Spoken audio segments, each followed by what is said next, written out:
Maharashtra నాసిక్లోని Surana jewellery shop లో IT అధికారులు దాడులు చేపట్టారు. షాప్ తో పాటు యజమాని ఆఫీస్ లో కూడా రైడ్స్ చేశారు. ఈ దాడుల్లో 26 కోట్ల రూపాయల నగదును స్వాధీనం చేసుకున్నారు. అలాగే 90 కోట్ల విలువైన ఆస్తి పత్రాలను కూడా గుర్తించారు. సురానా జ్యువెలర్స్ యాజమాన్యం పన్ను ఎగవేతకు పాల్పడిందనే ఆరోపణలతో ఐటీ శాఖ దాడులు నిర్వహించింది. సురానా జ్యువెలరీ షాపు యజమానికి చెందిన ప్రైవేట్ లాకర్లను కూడా తనిఖీ చేశారు ఐటీ అధికారులు.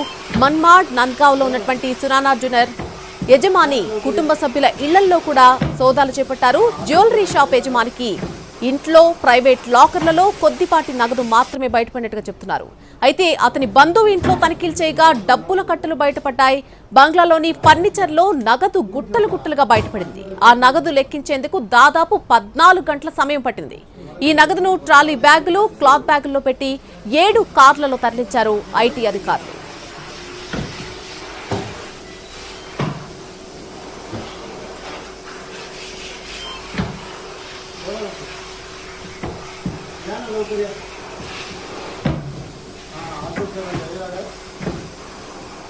మహారాష్ట్ర నాసిక్ లోని సురానా జ్యువెలరీ షాప్ లో ఐటీ అధికారులు దాడులు చేశారు.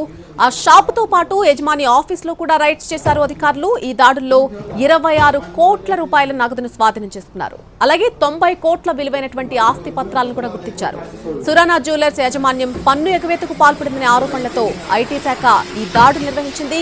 సురానా జ్యువెలరీ షాపు యజమానికి చెందినటువంటి ఒక ప్రైవేట్ లాకర్ ను కూడా తనిఖీ చేశారు ఐటీ అధికారులు. మన్మాడ్, నంద్గావ్ లో ఉన్నటువంటి సురానా జ్యువెలర్ యజమాని కుటుంబ సభ్యుల ఇళ్లలో కూడా సోదాలు చేపట్టారు.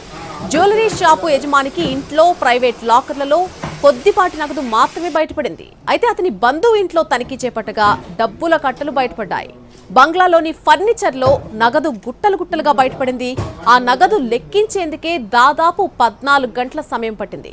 ఇక ఈ క్యాష్ అంతా కూడా ట్రాలీ బ్యాగులు, ఒక క్లాత్ బ్యాగుల్లో పెట్టి 7 కార్లలో అక్కడి నుంచి తరలించారు ఐటీ అధికారులు.